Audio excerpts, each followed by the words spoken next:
जीने की अभिलाषा रामदयाल इस बड़ी दुनिया में अकेले रह गए थे। उनकी पत्नी की मृत्यु हो गई। वह 2-4 दिन ही बीमार रहीं।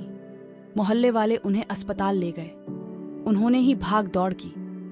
रामदयाल खुद बीमार थे। उनका लड़का मुंबई में रहता है। कई वर्षों से घर नहीं आया था। माँ की मृत्यु का समाचार मिलने पर उसने जवाब भेज दिया, बहुत उलझा हुआ हूँ, फुर्सत होने पर आऊंगा।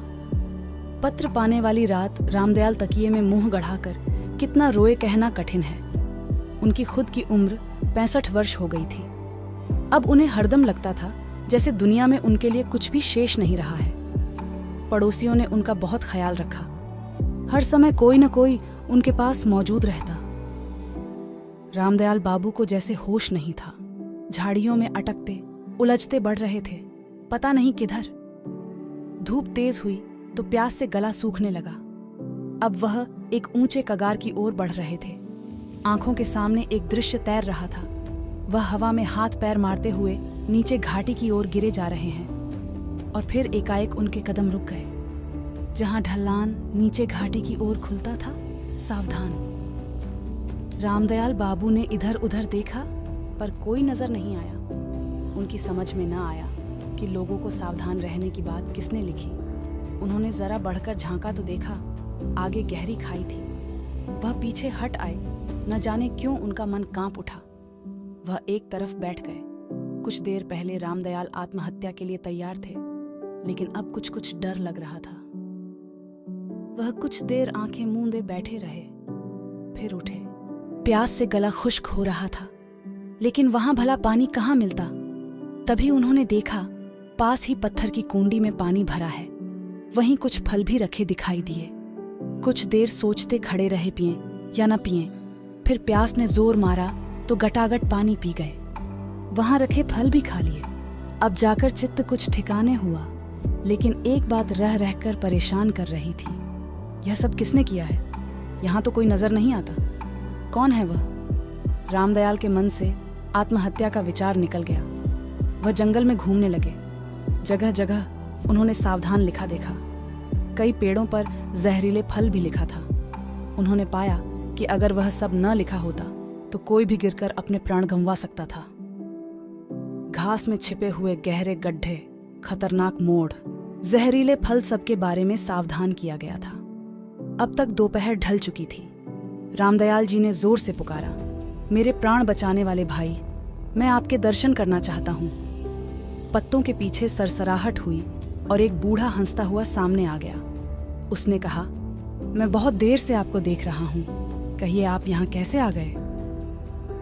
सच कहूँ, मैं आत्महत्या के इरादे से आया था, लेकिन खाई के किनारे लिखे शब्दों ने मन बदल दिया।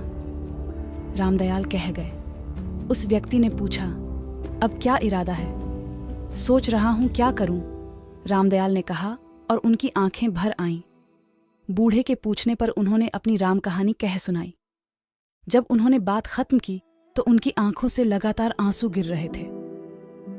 एकाएक उन्होंने पूछा, लेकिन आपने अपना परिचय नहीं दिया।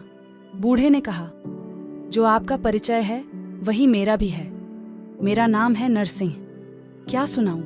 अनेक वर्ष हो गए। एक दिन मैं अपने बेटे के साथ इस जंगल से गुजर रहा था। तभी बेटा घास में छिपे गहरे गड्ढे में गिर गया। वह इतना नीचे गिरा था कि मैं वहां पहुंच भी नहीं सकता था। मेरी दुनिया अंधेरी हो गई। पत्नी पहले ही मर गई थी।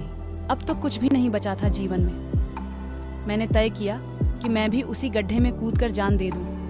रामदयाल जी ध्यान से सुन रहे थे। नरसिंह ने आगे कहा, मैं कूदने जा रहा था। एकाएक मन ने कहा, हाँ, यह कायरता है।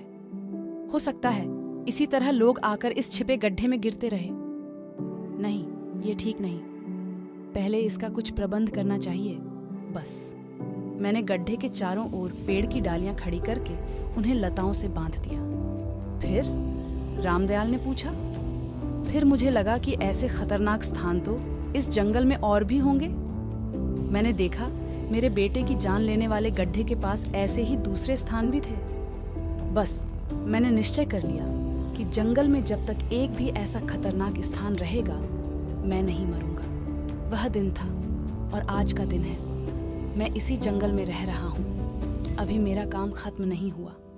खतरनाक स्थानों पर मैंने चेतावनियां लिखकर लगा दी हैं। कौन से फल जहरीले हैं और कौन से खाने लायक यह भी जान लिया है। जंगल इतना खतरनाक नहीं रह गया है जितना पहले था। मैंने कई भटके लोगों को रास्ता बताया है, खाने पीने की सामग्री दी है, नहीं तो शायद वे मर जाते। और हर बार मुझे लगा कि आत्महत्या न करने का मेरा निश्चय गलत नहीं था। रामदयाल गंभीर होकर नरसिंह की बातें सुन रहे थे। एकाएक नरसिंह ने कहा, रात हो रही है, जंगली जानवरों का डर है। सुबह आपको जंगल से बाहर जाने का रास्ता बता दूंगा, आइए। नरसिंह रामदयाल को एक गुफा में ले गया। उसके बाहर आग जलाकर दोनों लेट गए। रात को जंगली जानवरों की आवाजें सुनाई दी, कभी दूर कभी एकदम पास। सुबह रामदयाल की नींद खुली तो नरसिंह ने कहा, चलिए आपको जंगल से बाहर जाने वाले रास्ते पर छोड़ दूं, लेकिन मुझे कहीं नहीं जाना। तब कहाँ जाएंगे, क्या इरादा है? नरसिंह ने आश्चर्य से पूछा। मैं यहीं रहूंगा आपके साथ। रामदयाल ने कहा, अभी जंगल में ऐसे बहुत से स्थान हैं जहां देखभाल की जरूरत है। मैंने मरने का इरादा छोड़ दिया है। क्या सच? कहते हुए नरसिंह की आंखें चमक उठी। हाँ, मैंने देख लिया है, जीवित रहकर दूसरों को मरने से बचाया जा सकता है। रामदयाल ने कहा और मुस्कुरा उठे। मरने के लिए एक दुख है तो जीने के लिए 100 सुख भी कम है।